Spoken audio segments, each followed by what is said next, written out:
Bonjour et bienvenue sur la chaîne de MyComparatif. Dans cette vidéo, on va vous expliquer précisément comment choisir entre un lave-linge top et un lave-linge Hublot et lequel nous vous recommandons en priorité. Et restez bien jusqu'à la fin de la vidéo où on vous dévoilera les marques de machines à laver qu'on vous recommande le plus en ce moment. Allez, c'est parti! Pour commencer cette vidéo, on va parler de la capacité de lavage. Pour les lave-linges Hublot, vous avez le choix parmi une grande fourchette de capacités de lavage différentes. Vous avez des modèles qui commencent à 5 kg, puis 6, 7, 8, 9, 10, 11, 12 et jusqu'à plus de 16 kg pour certaines machines. Donc ce qui est bien, c'est que vous pouvez vraiment sélectionner le modèle qui affiche la capacité dont vous avez vraiment besoin. Côté lave-linge top, vous êtes beaucoup plus limité puisque la grande majorité des machines sont des modèles de 6 ou 7 kg de capacité. Certes, il existe quelques exceptions de 8 kg, mais elles restent vraiment relativement rares. Donc en ce qui concerne la capacité de lavage, pour nous, les lave-linges Hublot ont clairement un avantage puisqu'ils offrent beaucoup plus de choix. Le deuxième point qu'on va aborder, ce sont les dimensions. Pour les lave-linges Hublot, on est sur du 60 cm de large contre seulement 40 cm pour les lave-linges top. Donc au niveau de l'encombrement, on peut difficilement faire mieux qu'un lave-linge top. Attention cependant, on vous rappelle que l'ouverture par le dessus du lave-linge top vous empêche de pouvoir poser quoi que ce soit sur le couvercle. Donc si vous utilisez un sèche-linge par exemple et que vous souhaitez créer ce qu'on appelle une colonne de lavage avec le lave-linge en bas et le sèche-linge en haut, si vous utilisez un lave-linge top, c'est totalement impossible.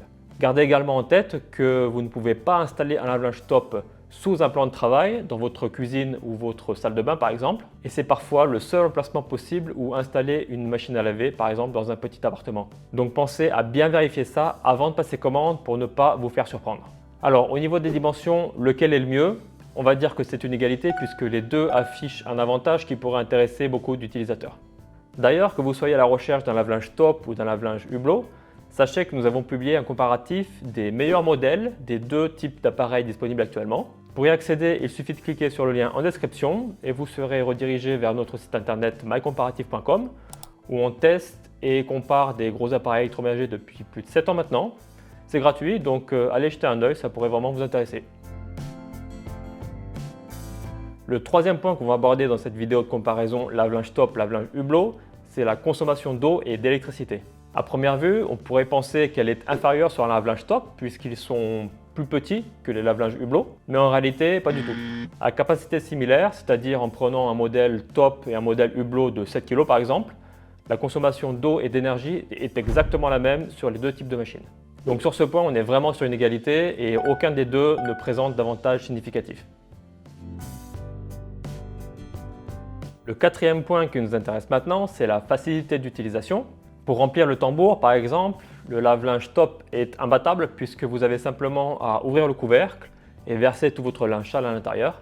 En revanche, pour le déchargement, vous devez vous pencher fortement en avant pour bien attraper tout ce qu'il y a au fond du tambour, ce qui ne conviendra certainement pas à tout le monde.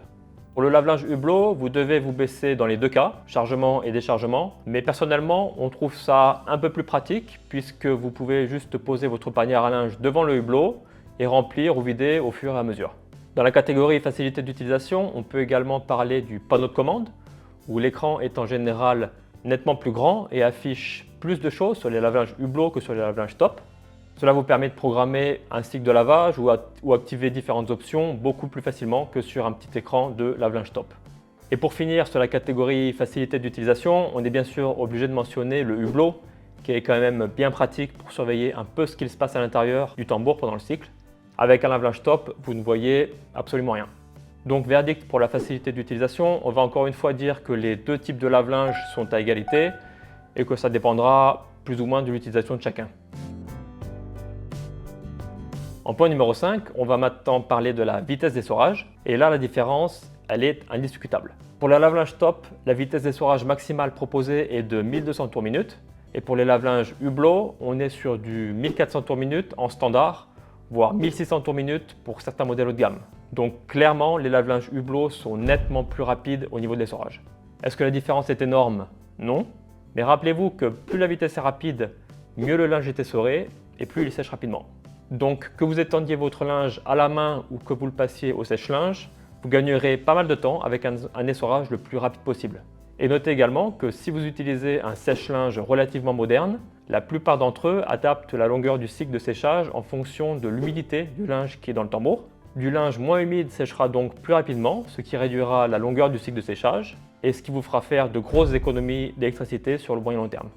Donc en ce qui concerne la vitesse d'essorage, les lave-linges Hublot présentent clairement un gros avantage. Le sixième point qu'on va aborder dans cette vidéo, c'est le côté design et apparence visuelle extérieure. Alors là, bien sûr, ça va dépendre un peu des goûts de chacun, mais indirectement, le design a toujours une place plus ou moins importante dans le choix de nos appareils électroménagers. L'erreur à ne pas faire, par contre, c'est de choisir un modèle en particulier juste parce qu'il est design et s'intégrera bien dans votre décoration d'intérieur. Non, ça ne doit pas être votre critère de choix numéro 1. D'ailleurs, n'hésitez pas à regarder notre vidéo sur comment bien choisir notre nouveau lave-linge. On vous met le lien juste en haut et dans la description.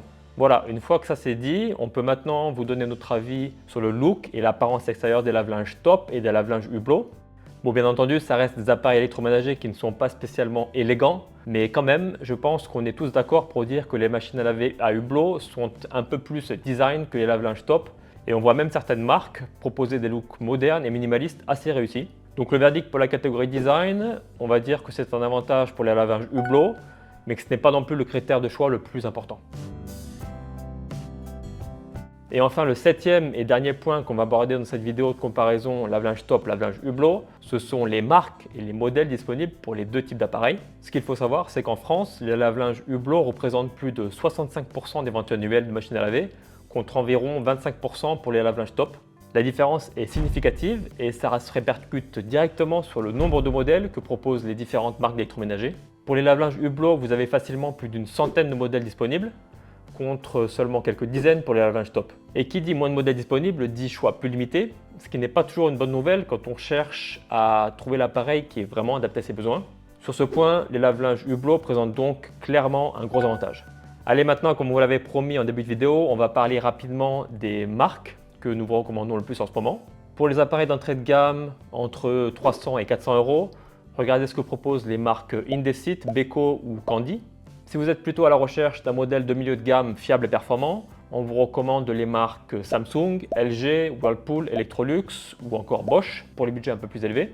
Et pour ceux qui veulent investir dans ce qui se fait vraiment de mieux sur le marché actuellement, alors on ne peut que vous recommander la marque allemande Miele, qui est la référence en matière de lave-linge haut de gamme depuis déjà des décennies. Alors voilà, lave-linge Top ou lave-linge Hublot, quel est notre verdict final? Pour la grande majorité des utilisateurs, un lave-linge Hublot sera clairement un meilleur choix qu'un lave-linge Top.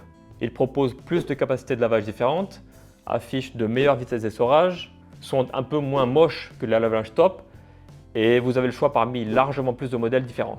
Le seul cas où on vous recommande plutôt de choisir un lave-linge Top, c'est si vous manquez déjà de place dans votre logement, que votre emplacement fait moins de 60 cm de large et que votre foyer n'abrite qu'une ou deux personnes. Voilà, c'est tout pour cette vidéo. Pensez à liker et à vous abonner à la chaîne si ce n'est pas déjà fait. Et nous, on vous dit à la prochaine. Ciao, ciao!